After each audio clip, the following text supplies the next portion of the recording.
여러분 안녕하십니까? 2013년 8월 19일 월요일입니다. 우리 말씀으로 드리는 오늘의 번제 로마서 8장 31절부터 39절까지 말씀으로 같이 합니다. 성경 전체에서 로마서 8장을 반지의 다이아몬드로 비유를 합니다. 그런데 그 로마서가 다이아몬드인 중에서 로마서 8장은 다이아몬드의 가장 반짝거리는 그 뾰족한 팁 있지 않습니까? 바로 그 부분이라고 얘기하는 부분입니다. 근데 오늘은 그 부분 중에서도 결론에 해당되는 마지막 부분을 우리가 함께 합니다. 좀 길지만 너무 귀한 말씀들 우리가 같이 한번 읽어봅니다. 시작. 그런즉 이 일에 대하여 우리가 무슨 말하리요? 만일 하나님이 우리를 위하시면 누가 우리를 대적하리요? 자기 아들을 아끼지 아니하시고 우리 모든 사람을 위하여 내주시니가 어찌 그 아들과 함께 모든 것을 우리에게 주시지 아니하겠느냐? 누가 능히 하나님께서 택하신 자들을 고발하리요? 의롭다 하신 이는 하나님이시니 누가 정죄하리요? 죽으실 뿐 아니라 다시 살아나신 이는 그리스도 예수시니 그는 하나님 우편에 계신 자요 우리를 위하여 간구하시는 자시니라. 누가 우리를 그리스도의 사랑에서 끊으리요? 환난이나 곤고나 박해나 기근이나 적신이나 위험이나 칼이랴. 기록된 바 우리가 종일 주를 위하여 죽임을 당하게 되며 도살당할 양같이 여김을 받았나이다 함과 같으니라. 그러나 이 모든 일에 우리를 사랑하시는 이로 말미암아 우리가 넉넉히 이기느니라. 내가 확신하노니 사망이나 생명이나 천사들이나 권세자들이나 현재일이나 장래일이나 능력이나 높음이나 기쁨이나 다른 어떤 피조물이라도 우리를 우리 주 그리스도 예수 안에 있는 하나님의 사랑에서 끊을 수 없으리라. 오늘 우리가 함께 읽은 말씀 중심으로 절대 강자라는 제목의 하나님 말씀 증거합니다. 절대 강자란 도저히 상대해낼 만한 적수가 없는 천하제일의 강자를 뜻한다. 이렇게 사전에 정의되어 있습니다. 그렇죠? 절대라는 말 자체가 상대가 없다는 얘기가 절대 아닙니까? 상대가 끊어진 상태입니다. 상대가 없는 강자니까 천하제일의 강자를 뜻합니다. 여러분, 그 2011년에 나온 이회수 씨의 책의 제목이 절대 강자입니다. 부제는 뭐냐 하면 이회수의 인생 정면 대결법. 그러니까 인생을 정면으로 대결해서 절대 강자로서의 삶을 살라라는 취지의 책입니다. 이렇게 절대 강자로서 삶을 승리로 이끌기 위해서 이회수 씨는 먼저 우리들의 자신감을 점검합니다. 자신감이 기초가 되어야 절대 강자로서의 삶을 살 수 있다는 얘기가 되겠지요. 그럼 어떻게 진단을 해내느냐? 예를 들면 이런 거예요. 좋은 학교, 훌륭한 집안, 멋진 이성 친구, 뭐 좀 더 붙여서 얘기하자면 명품 아파트, 외제차, 명품 백, 이렇게 남이 부러워할 만한 이유를 하나도 갖지 못해서 굉장히 자기 자신이 초라해 보인다. 그러면 자신감이 지금 절대 강자로서 살 수 있을 만큼 충만하지 않은 상태입니다. 또 취업이라든지 승진, 출세, 이렇게 사회적 성공을 이루는 친구들이나 주변 사람들 옆에서 주눅이 들어있다고 한다 그러면 난 지금 자신감이 떨어져 있는 상태입니다. 또 뭐 이렇게 세월이 지나다 보면은 하여간 뭐가 되든지 뭐가 되기는 되겠지 하고 막연한 기대감을 갖고 하루하루를 버텨나갔는데 이제는 점점 지쳐가고 있습니다. 이게 무슨 좋은 꼴이 내 인생에 보여질 수 있을까라고 하는 절망감이 생깁니다. 그러면 자신감이 굉장히 위축되어 있는 상태입니다. 이럴 때 어떻게 자신감을 회복하느냐? 내 안에 자신감을 가질 수 있는 어떤 근거가 확인이 돼야 되지 않겠습니까? 그 사실을 이혜수 씨가 이렇게 얘기합니다. 책 전체를 관통하고 있는 정신이 어떤 정신이냐면 지금 살아있다는 사실만으로도 그대는 절대 강자다. 살아있다는 사실, 존재하고 있다는 사실만으로도 자신감을 가져도 될 수 있는 이유가 된다는 이야기입니다. 그 비유를 들어서 설명을 하는데 그 존재하는 것 자체가 절대 강자로 살 수 있을 만큼의 자신감을 가질 근거가 된다라고 하는 이야기를 비유를 들어 설명하는데 어떻게 설명하느냐면 예를 들어 불국사에 다보탑이 있습니다. 석가탑이 있어요. 그 다보탑과 석가탑이 한 일이 아무것도 없어요. 그냥 몇백 년 풍상을 그 자리에서 버텨온 거 말고는 한 게 없습니다. 그냥 그 자리에 존재하고 있었던 거예요. 그런데 나라의 보물이 되었습니다. 존귀하게 여겨지고 있습니다. 모든 유물들이 그렇잖아요. 이와 마찬가지라는 거예요. 그냥 존재하는 것만으로도 충분히 나의 존귀함을 확인할 수 있다. 그러므로 자신감을 가지라는 얘기예요. 이렇게 자신감을 확인하고 나면 그 다음에 삶을 대하는 마음가짐은 어떤 마음가짐이라야 절대 강자로 살 수 있느냐 하면 나의 부족한 현실이나 나의 단점 이런 것들 앞에서 자꾸 이유를 달거나 변명을 하지 말라는 겁니다. 그 대신에 반성을 하라는 이야기예요. 이 반성함을 통해서 모든 장애물들이 강화되는 대신에 허물어져 내려간다는 겁니다. 반성하는 것만으로도. 자꾸 변명하려고 그러면 인생의 장애물들이 자꾸 강화된다는 얘기예요. 이게 바로 이회수의 인생 정면 돌파법입니다. 그래서 절대 강자로 살라는 이야기예요. 그래서 어떻게 하든지 꽃이 필 그날까지 살아있고 버티기만 하라는 얘기입니다. 반성하면서. 참 설득력이 있죠. 오늘 본문에 사도 바울이 절대 강자의 선언을 합니다. 만일 하나님이 우리를 위하시면 누가 우리를 대적하리요? 누가 우리를 대적하리요? 누가 우리를 대적하리요라는 것은 우리를 대적할 자가 없다는 말씀 아닙니까? 그러니까 절대 강자라는 거예요. 성경을 반지로 쳤을 때 사람들이 이 로마서를 반지에 끼워진 다이아몬드라고 생각하고 있고 8장을 다이아몬드에서 가장 반짝반짝 빛이 나는 부분이라고 생각한다고 하는데 그 다이아몬드의 가장 반짝거리는 부분의 결론을 뭐라 그러냐면 우리는 절대 강자다라는 선언으로 끝내고 있다는 얘기입니다. 근데 이 로마서라는 게 믿음에 관한 얘기 아닙니까? 그러니까 믿음을 가진 사람들은 절대 강자다라는 얘기와 같다는 얘기예요. 여러분 절대 강자로 살고 있습니까? 우리가 절대 강자인 이유는 유물들처럼 나의 존귀함을 확인하고 자신감을 가졌기 때문이 아닙니다. 하나님이 우리를 위하시기 때문에 우리가 절대 강자라는 거예요. 하나님이 우리를 위하시기 때문에. 하나님이 우리를 위하시면 그 누구도 아니고 우리 엄마도 아니고 아빠도 아니고 선생님이 나를 위하시는 것도 아니고 우리 교회 목사님이 나를 위하시는 것도 아니고 하나님이 나를 위하신다는 거예요. 대통령이 나를 위해도 대단할 텐데 하나님이 나를 위하시는데 절대 강자가 안 되는 것도 이상하지요. 그러니까 양이 제일 강하다 그러지 않았어요? 금수 중에서?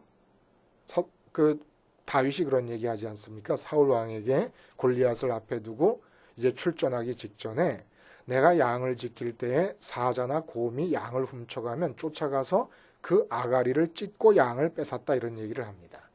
그 양이 제일 강한 거예요. 왜냐하면 목자가 있기 때문에. 하나님이 우리를 위하신다는 거예요. 내가 아무리 가진 것 없고 배운 것 없고 능력 없어도 강할 수밖에 없어요. 논리적으로 그럴 수밖에 없어요. 제가 이래봬도 아무것도 없어도 이건희 씨를 이길 수 있습니다. 제가 박근혜 대통령을 이길 수 있어요. 더 강하다는 얘기입니다. 하나님 나를 위하시기 때문에 논리적으로는 모두가 다 납득을 할 수 있는 얘기입니다. 하나님이 위하시니까 천하의 강자, 절대 강자일 수 있습니다. 자, 그런데 그 절대 강자라고 하는 사람들의 사는 실제 모습을 묘사해 놨는데 본문에 고개가 갸우뚱해집니다. 뭐라 그러냐면 35절에 누가 우리를 그리스도의 사랑에서 끊으리요? 옳습니다. 그리스도의 사랑이 그렇게 절대적입니다. 그러므로 우리가 절대 강자인데 그 다음 말이 이상해요. 환난이나 공고나 박해나 기근이나 적신이나 위험이나 칼이라. 이 말이 왜 나와야 됩니까? 환난과 공고는 누구에게나 주어질 수 있으니까 절대 강자로서 극복하면 되는 것이에요. 그런데 박해는 뭐고 기근은 뭐고 적신은 뭡니까? 기근이라는 것은 헐벗음을 이 굶주림을 말하고 적신은 헐벗음이에요. 박해는 왜 박해를 받습니까? 절대 강자가 싸워서 이겨야죠. 그리고 굶주림이 뭐예요? 헐벗음이 뭐예요? 이게 절대 강자의 모습에 어울립니까? 그런데 절대 강자와 반대되는 모습의 절정은 36절에 있습니다. 뭐라 그러냐면 기록된 바 우리가 종일 주를 위하여 죽임을 당하게 되며, 이게 절대 강자에게 할 소리입니까? 왜 주를 위해서 죽임을 당하게 되는데 종일토록 죽임을 당하는 것처럼 삽니까? 도살당할 양같이 여김을 받았다. 도살당할 양같이 여김을 받았으면 이 세상 사회 내에서 실제로 생활할 때 어떤 사람들입니까? 죽임당할 양, 도살당할 양처럼 여김을 받는다고 하는 것은 이건 뭐 루저 중에 상 루저라는 얘기예요. 이러면서 이게 실제의 삶인데 어떻게 절대 강자가 될 수 있다는 얘기겠습니까? 자, 이 점을 살펴본다는 거예요. 종일 주를 위하여 죽임을 당하는 것처럼 여겨지고 도살할 양처럼 여겨지는데도 절대 강자라는 얘기를 할 수 있는 이유가 뭐냐라는 겁니다. 먼저 39절에 맨 마지막에 그리스도 안에서 우리에게 주어지는 하나님의 사랑을 말합니다. 하나님은 그리스도 밖에 있는 자들도 사랑하십니다. 그래서 악인과 선인에게 동일하게 해를 비추시고 비를 내리십니다.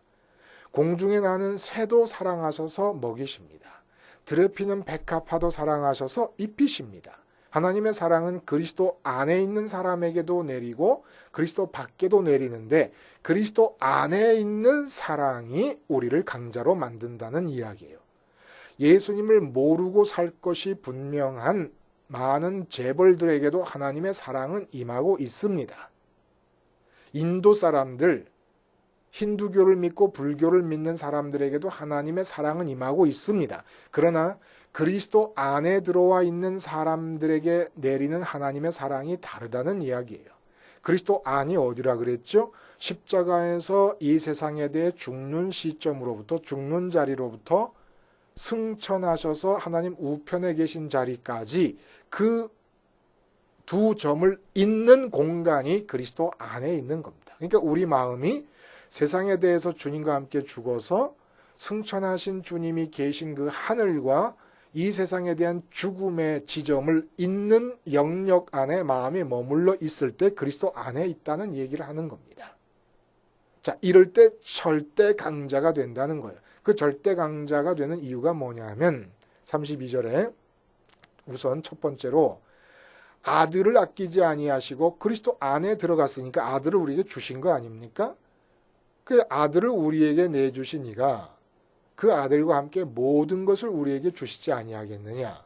그러니까 사도 바울의 말을 빌리면 우리가 절대 강자가 되는 첫 번째 이유는 그리스도 안에 들어가 있는 우리들에게 하나님께서 아들을 주실 정도로 사랑하셨기 때문에 아들과 함께 모든 것을 주신다는 이야기입니다. 모든 것을 받고 있기 때문에 절대 강자로 살 수 있다.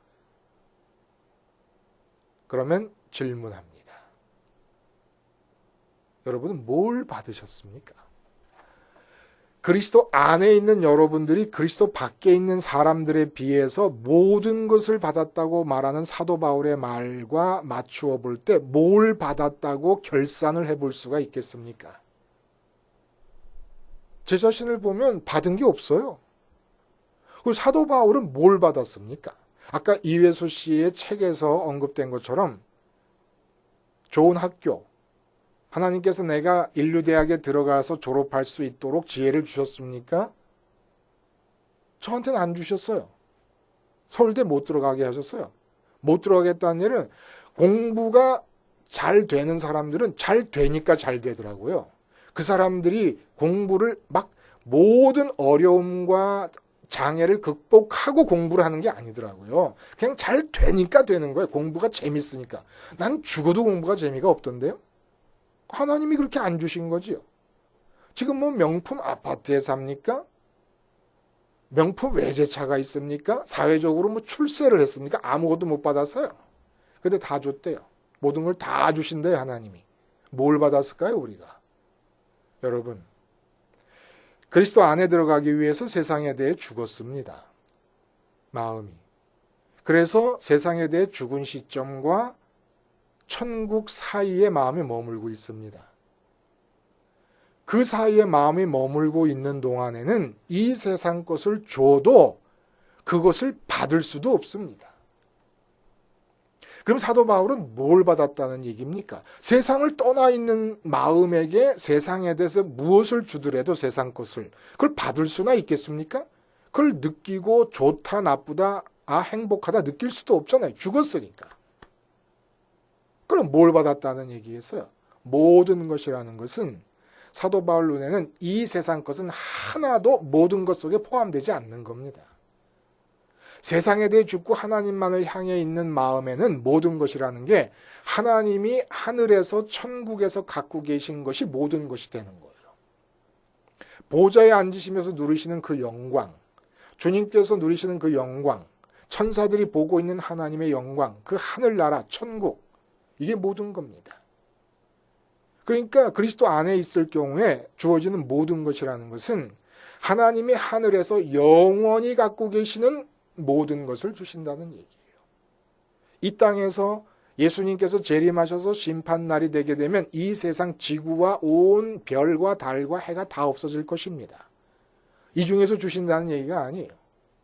그러므로 지금 내가 살아있는 동안에 내 마음이 세상에 대해 죽고 하늘을 향해 있을 때 받을 모든 것들은 돈 얼마나 좋아요. 내 손에 100만 원 들어오고 1000만 원 들어오고 1억 들어왔다 칩시다. 얼마나 기분이 좋습니까? 그런 것과 마찬가지로 하늘이 내 손에 주어진다는 얘기입니다. 하나님이 보좌에 앉으신 그분께서 아버지로서 내 아버지로서 내게 주어지신다는 얘기입니다. 이게 현실로 느껴진다는 얘기. 이게 모든 것을 받는 거라는 얘기입니다. 이럴 때 이 세상 속에서 우린 절대 강자가 된다는 얘기예요. 그래서 사도 바울이 아그리빠 왕과 베스도 총독 앞에서 그럽니다. 당신들도 나처럼 되세요. 왕 됐다고 총독 됐다고 사회적으로 이 세상에서 출세했다고 이 세상에서 누릴 거 다 누리고 있다고 됐다 생각하지 마시고 이 세상에서 갖고 있는 거 아무것도 없지만 당신들은 세상 걸 모든 걸 갖고 있다고 생각하지만 아무것도 없는 것이고 나는 세상 거 아무것도 안 갖고 있어도 모든 걸 다 갖고 있는 겁니다. 라고 말할 수 있게 된다는 거예요. 실제로. 더 이상 돈 있는 사람 부러워하지 말고 더 이상 출세한 사람 부러워하지 말고 진짜 하늘나라를 다 갖게 되기 때문에 절대 강자가 된다는 얘기예요. 그 두 번째로는 33절에 누가 능히 하나님께서 택한 자들을 고발하리요. 누가 능히 하나님께서 의롭다고 하셨으니까 정죄할 수 있겠느냐라는 얘기입니다. 그렇죠. 하나님께서 내 마음에 든다. 하나님의 마음에 들었는데 그 다음에 누가 나를 정죄할 수 있겠냐 이겁니다. 여기서 고발과 정죄는 꼭 범죄를 저지른 뒤에 재판정에 섰을 때 해당되는 말이 아니라 아까 이회수 씨의 책에 대한 언급에서 나왔습니다마는 보세요. 좋은 학교 못 나왔어요. 멋진 이성 친구도 없어요. 훌륭한 집안도 아니에요. 그러니까 이 세상 사람들이 부러워할 만한 게 아무것도 없어요. 그럴 때 세상은 우리를 정죄합니다. 루저라고. 별 볼 일 없는 사람이라고. 그래서 실제로 사도 바울 같은 경우도 세상 것 아무것도 가진 게 없어요. 가진 게 옛날에 있었지만 그걸 활용하지 않으니까 다 묻혀버렸습니다. 좋은 가문, 좋은 학벌, 이 모든 것들이 다 묻혀버린 거예요. 근데 다 가졌다고 얘기하거든요.